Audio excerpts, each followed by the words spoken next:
Phase finale, la mise en forme avec ici quelques indications que nous allons essayer de reproduire. Donc nous avons vu les calculs et l'entête logo ainsi que le pied de page, pardon. Bon bah maintenant je vais travailler un petit peu la charte graphique. Sélection de cellules, je vais ici réaliser les petites entêtes qu'on voit en fond de couleur, la taille et les niveaux de gras, quelque chose de relativement simple que vous devriez ne pas trop avoir de difficulté à faire. Quel est l'outil d'Excel de remplissage? Tout simplement, dans votre ruban accueil, vous avez ici le groupe police, dans lequel vous allez trouver vos outils fondamentaux, et le pot de peinture et le A souligné en rouge sont les couleurs de remplissage pour le pot de peinture et de texte pour le A en rouge. Donc je sélectionne un groupe de cellules, je clique dans la première, je glisse en maintenant mon bouton gauche enfoncé et je valide ici le menu de remplissage pour choisir une teinte grisée. Alors j'ai différents niveaux. Je crois que devis, oui, il était un peu en traitement jusqu'à la limite de mon tableau. Je le remplis du gris. Alors vous pouvez vous amuser. Vous voyez ici j'avais fait un gris un peu plus sombre pour le titre de l'émetteur. Donc je vais prendre un gris d'une teinte légèrement plus sombre, tout comme ici. Voilà. On retrouve la mise en forme pour l'entête. Alors l'astuce par exemple serait de prendre une cellule remplie de gris et plutôt que de reprendre votre sélection classique, ce qui est tout à fait envisageable, je crois que je l'avais fait aussi étaler tout en longueur, voilà.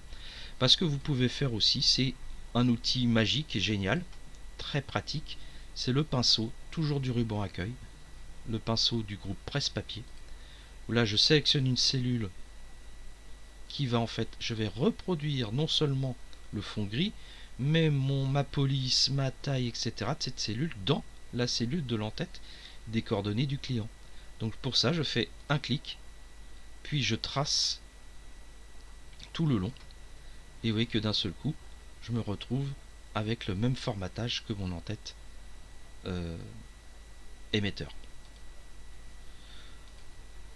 Maintenant, cette en-tête, je vais pouvoir la mettre en gras et pourquoi pas mettre un point ou deux de plus si je veux mettre en valeur l'adresse du client. Je vais ainsi décliner en prenant ces mêmes méthodes. J'ai une zone de commentaires. Alors ce que je vais faire là, c'est que je vais sélectionner toutes les cellules de cette ligne commentaire et je vais prendre un outil très pratique aussi et très usité, c'est la fusion. C'est le petit bouton avec les deux flèches ici. Je clique dessus et vous voyez que j'ai fusionné toutes les cellules pour faire un titre général. Je peux étirer légèrement pour avoir une hauteur de ligne, ma ligne 15 ici, et donc faire un alignement horizontal et vertical parfait. Ça c'est dans votre groupe alignement. Donc voilà, commentaire général. Enfin, ici, autre option d'Excel, très pratiquée, les fameuses bordures. Donc là, vous avez ça toujours dans votre ruban accueil, groupe police, c'est le bouton à gauche du remplissage, ici. Et je vais faire bordure extérieure, par exemple. Donc ça va me faire une ligne visible pour mon imprimante.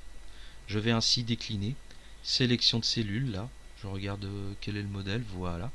Alors là, je vais simplement faire un jeu de bordure, bordure simple en haut et épaisse en bas. Ça me donnera cet effet. Et il me reste à remplir du gris, ou d'un gris, mon en-tête de libellé de devis. J'enchaîne, je vais terminer. Ici, simplement en gras. Là, je vais mettre toutes les bordures pour les prix indiqués dans mon devis. Donc je sélectionne ces cellules et là je vais faire bordure, toutes les bordures. Je peux aller très vite en prenant le pinceau maintenant, un clic et je trace pour répéter la mise en forme sur les cellules que je sélectionne.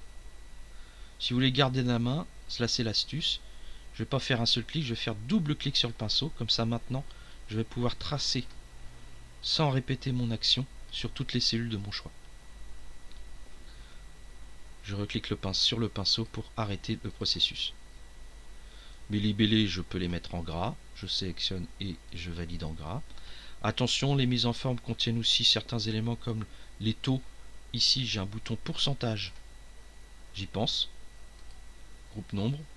Sélection des taux en pourcentage. Tout comme mes prix. Je vais dans le même menu, cliquer ici sur le bouton comptabilité. Ainsi, toutes mes valeurs, je les présente en comptabilité. Voilà, j'ai presque terminé. Je vais traiter mes totaux avec un jeu de couleurs, de fond.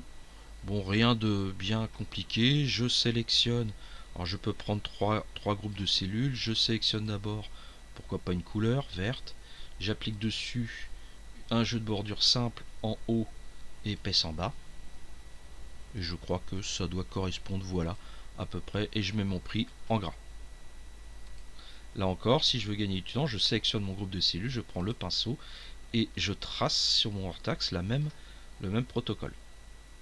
Je peux aussi le faire sur mon total TTC. Donc je récupère bien mon jeu de bordure. La petite différence, petite subtilité, je change juste alors manuellement ma couleur pour obtenir un fond éventuellement différent. Le devis est valable à compter de la date de réalisation. Là, je pense qu'on avait dû faire une fusion, comme tout à l'heure avec les commentaires généraux de zone libre. Donc je sélectionne toute ma ligne en longeant la surface de mon tableau et par mon bouton je fusionne et je mets en couleur rouge en gras. Éventuellement, non, il n'y avait pas de jeu de bordure, donc j'applique un fond gris tout simple, voilà. Pour terminer, bon pour accord et signature. Alors là, dans le devis modèle finalisé, qu'est-ce qui s'est passé ici? J'ai ajouté un cartouche. En fait, ça s'appelle une forme. Je mets en rouge comme c'était, je remarque là les conditions de règlement. Et donc pour finaliser ceci, je vais faire insertion dans mon ruban en haut d'Excel. Pardon, je recommence ma petite loupe. Voilà, donc vous avez en haut, juste à côté d'accueil, le ruban insertion. Et là, je vais prendre une forme. Une forme bord arrondi d'un rectangle et je trace ce rectangle sur ma page Excel directement. Je peux le positionner absolument où je veux, il est libre de positionnement. Et enfin en remplissage, je vais prendre un gris neutre, un peu comme les gris de mes fonds, pour que le client puisse avoir une zone de signature confortable. À vous de juger, ça c'est un petit peu selon votre appréciation. Je vérifie mon devis, tout simplement avec un aperçu d'impression, et j'observe que j'ai bien l'entièreté des informations, le logo, mes en-têtes, mon devis calculé, le bon pour accord et la signature du client. J'ai terminé. Je peux alors enregistrer bien sûr ce devis dans mon ordinateur et pourquoi pas par enregistrer sous en faire une version PDF par le menu type que je vais valider dans mon ordinateur. Je vais le mettre dans document et je vais mettre devis 53 octets, c'est le client, à la date de l'émission du devis. Par exemple, j'ai fait le 4 septembre 2024. J'enregistre en PDF, je pourrais transmettre par pièce jointe par exemple ou en partage ce devis et le voilà pour mon client.